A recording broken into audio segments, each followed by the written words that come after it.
আরে দেখি তাড়াতাড়ি করে আমার জুসটা খাই। আরে কি, কিন্তু আমার জুস তো ফুরিয়ে গিয়েছে, এখন রাজুর জুসটা খাবো। এই তো সবাইকে জুস ভাগ করে দিই। আরে ঠিক আছে, তাড়াতাড়ি করে খাই। আরে কি, আমার জুসটা বাদ দিয়ে পাপার জুসটা খাই। আরে রাজু কি করছো? একদম না। আরে ঠিক আছে, আমারটাই খাই। আবার চুপি চুপি। আরে রাজু এটা কি করছো? আরে কি, পাপা তো একটু একটু খাইতে খাইতে পাপারটা পুরো শেষ হয়ে গেল। আরে এখন কি করব আমি? আমারটা তো পুরোটা শেষ হয়ে গিয়েছে। আরে এখন তো দেখছি রাজু বেটার অনেকগুলোই আছে। আরে তাড়াতাড়ি করে চুপি চুপি চুপ করে নিয়ে নিবো আমি। এখন তো চুপি চুপি রাজুটাই খেতে লাগি। আরে কি করছো তুমি? আরে না না, থামে যাও, আমি খাইনি। আরে কি, আমারটা পুরোটাই খেয়ে নিল।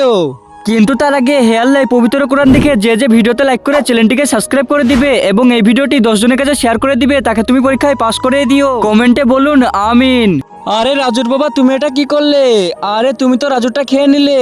আরে রাজু যখন ফোন দেখছিল তখন চুপি চুপি তোমারটা আমি নিয়ে নিয়েছিলাম, আর তুমি তো ওদিকে ফোনে ব্যস্ত ছিলে, এই কারণে চুপি চুপি খেয়েছি, আর তুমি রাজুরটাই খেয়ে নিলে। আরে কি করে জানবো আমি? আরে ঠিক আছে ঠিক আছে, রাজু বেটা, পাপা তো ভুল করে খেয়েছে, তুমি আমারটা খাও। আরে না না মা, তোমারটা লাগবে না, তুমি খেয়ে নাও, আমারটা তো খেয়ে নিয়েছি।